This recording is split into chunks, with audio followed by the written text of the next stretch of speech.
ভারত থেকে বারবার বলা হচ্ছে মৌলবাদ নতুনভাবে বাংলাদেশে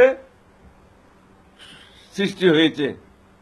আমরা ভারতের উদ্দেশ্যে বলবো, পৃথিবীতে প্রত্যেকটা লোক মৌলবাদী। কেন মৌলবাদী? আমি মুসলমান হিসেবে আমি ইসলাম ধর্মের মূল মন্ত্রে বিশ্বাস করি, সুতরাং আমি মৌলবাদী। একজন হিন্দু তার ধর্মের মৌল মন্ত্রে সে বিশ্বাস করে, তাহলে সে মৌলবাদী। সিলেট, চট্টগ্রাম এবং কক্সবাজার এলাকাতে পাহাড় কাটা হচ্ছে, সরকার নীরব দর্শকের ভূমিকা পালন করছে। এই পাহাড়গুলি কাটার ফলেও ভারসাম্য নষ্ট হচ্ছে এবং পরিবেশের ক্ষতি হচ্ছে। পাচার করা অর্থ সম্বন্ধে আমি আগেই বলেছি, পাচার করা অর্থ আজকে 6 মাস হয়ে গেল, তাদের কাছে উদ্ধার করার কোনো ব্যবস্থা আমরা দেখছি না।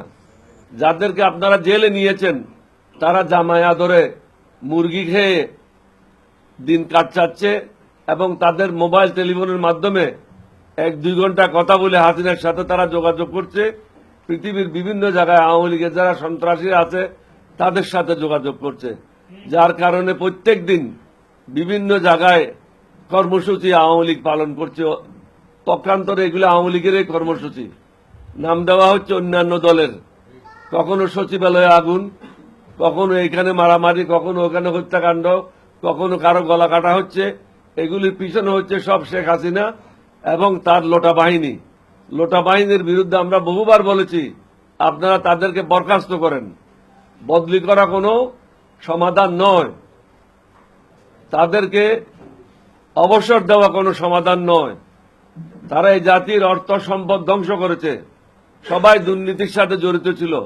সুতরাং তাদেরকে বরখাস্ত করে প্রয়োজন উল্টা লটকায়ে সরওয়ার্দী উদ্যানে প্রকাশ্যে তাদের কাছ থেকে টাকা উদ্ধার করার ব্যবস্থা গ্রহণ করতে হবে। কারণ এই টাকা কারো বাপের টাকা না, এই টাকা হলো সাধারণ মানুষের টাকা। এই টাকা তারা লুণ্ঠন করে জেলখানায় মুরগি খেয়ে দিন কাটাবে, আর আমরা এখানে ঘাস কাটবো। এটা এই তত্ত্বাবধায়ক সরকারের এটা চিন্তা করা উচিত না। আপনারা এটাও দেখেছেন, রাস্তায় প্রত্যেক দিন নির্মম হত্যাকাণ্ড ঘটছে, এই হত্যাকাণ্ড থামছে না এবং ছিনতাই রাহাজানি রাস্তায় বহুগুণ বেড়ে গেছে। মাদক দ্রব্যের ব্যবসা প্রসার লাভ করছে। মাদক বন্ধ করার কোনো ব্যবস্থা এই সরকার দৃশ্যত করে নাই। যখন যার ইচ্ছে রাস্তা বন্ধ করে দাবি দেওয়া আদায়ে ব্যস্ত। মনে হয় দেশে হরিলুট চলছে। রাস্তায় কর্মসূচি পালন করলে অন্তর্বর্তীকালীন সরকার দাবি দেওয়া মেনে নিচ্ছে, সুতরাং মানুষ আরো উৎসাহিত হচ্ছে। যখন দাবি দেওয়া মানে নেওয়া হচ্ছে, তখন বাকিরা মনে করে আমরাও আমাদের দাবি দেওয়া নিয়ে রাস্তায় নামি। সরকারকে এগুলি কঠোর হস্তে দমন করতে হবে। এই সরকারের পক্ষে এগুলি দমন করা আর সম্ভব না, যার জন্য আমরা জাতীয় সংসদ নির্বাচনের দাবি করছি। রাজনৈতিক দলের অনেকগুলি রাজনৈতিক দলের আবদারের পরিপ্রেক্ষিতে বিভিন্ন জায়গায় পদায়ন করা হচ্ছে। আমাদের অনুরোধ হবে, আপনারা পদায়ন করেন, কিন্তু পদায়ন করার আগে তার ইতিবৃত্তান্তগুলি বের করে নিতে হবে। এই লোকটা এই পদের জন্য উপযুক্ত কিনা, তার মাধ্যমে দেশের উপকার হবে কিনা। আমাকে খুশি করার জন্য, রাজনৈতিক দলকে খুশি করার জন্য তাদের লোকগুলি আপনি বিভিন্ন জায়গায় বসায় দেশের জন্য দুর্ভোগ ডেকে নিয়ে আসবেন, এটা কোনো প্রকারে গ্রহণযোগ্য নয়। ভারত থেকে বারবার বলা হচ্ছে মৌলবাদ নতুনভাবে বাংলাদেশে সৃষ্টি হয়েছে। আমরা ভারতের উদ্দেশ্যে বলবো, পৃথিবীতে প্রত্যেকটা লোক মৌলবাদী। কেন মৌলবাদী? আমি মুসলমান হিসেবে আমি ইসলাম ধর্মের মূল মন্ত্রে বিশ্বাস করি, সুতরাং আমি মৌলবাদী। একজন হিন্দু তার ধর্মের মৌল মন্ত্রে সে বিশ্বাস করে, তাহলে সে মৌলবাদী। একজন খ্রিস্টান তার ধর্মের মূল মন্ত্রে বিশ্বাস করে, একজন বুদ্ধিস্ট সে তার ধর্মের মূল মন্ত্রে বিশ্বাস করে। সুতরাং প্রত্যেকটা মানুষ মৌলবাদী। এখানে কথা হচ্ছে এক্সট্রিমিজম, যে ধর্মান্ধ। আমরা কিন্তু ধর্মান্ধ নই, বাংলাদেশের লোক। আমরা অবশ্যই মৌলবাদী, কারণ আমরা আমাদের ধর্মে বিশ্বাস করি। এখানে প্রশ্ন হচ্ছে এক্সট্রিমিস্ট কিনা, ধর্মকে পুঁজি করে তারা কোনো হত্যাকাণ্ড ঘটাচ্ছে কিনা, অন্যদের উপর কোনো অত্যাচার করছে কিনা। বাংলাদেশে কোনো ধর্মের লোকের উপরে অত্যাচার হচ্ছে না। আমরা খুব সহনশীল, কারণ ইসলাম ধর্ম এটা কাকে অনুমতি দেয় না। আমার রসুল এটা বলে গেছে, এটা হলো শান্তির ধর্ম। আমরা সকলের সাথে সমান আচরণ করতে চাই, সকলকে নিয়ে সুখে শান্তিতে বসবাস করতে চাই। আমরা চাই আমাদের ব্যাপারে কেউ হস্তক্ষেপ না করুক, কেউ নাক না গলাক। ভারতের নাক গলানি, ভারতের তদারকি বাংলাদেশে আর কখনো চলবে না। কোন কোন রাজনৈতিক দল ভারতের কাছে মাথা নত করে কাজ করে যাচ্ছে। আমরা তাদেরকে অনুরোধ করব, আল্লাহর উপর ভরসা করেন, আমার নবীর উপর ভরসা করেন। এই জন্যই আল্লাহ রাব্বুল আলামিন বলেছেন, তাওয়াক্কালতু আলাইহি, আল্লাহর উপর ভরসা করো, আমার উপর ভরসা করো। আল্লাহ বলছেন, আমি তোমাদেরকে পথ দেখাবো। কোন মানুষ কাকেও কিছু দিতে পারে না, আল্লাহ রাব্বুল আলামিন দেয়। রাষ্ট্রীয় পৃষ্ঠপোষকতায় শোনা যাচ্ছে একটা নতুন রাজনৈতিক দল আত্মপ্রকাশ করছে। এখন আমাদের প্রশ্ন হলো, অবশ্যই সকলের রাজনৈতিক দল গঠন করার অধিকার রয়েছে, কিন্তু রাষ্ট্রীয় পৃষ্ঠপোষকতায় নয়। লক্ষ লক্ষ লোক জমায়েত হচ্ছে, তারা দেশের বিভিন্ন জায়গা থেকে আসছে, বাসে আসছে, কেউ ট্রাকে আসছে। এই পয়সাগুলি কে যোগান দিচ্ছে, এটা মানুষকে সবাইকে চিন্তা করতে হবে। লক্ষ লক্ষ লোক জমায়েত করা কঠিন না, কিন্তু হাজার হাজার কোটি টাকা কোত্থেকে যোগান দেওয়া হচ্ছে, এটা সমগ্র জাতিকে চিন্তা ভাবনা করতে হবে।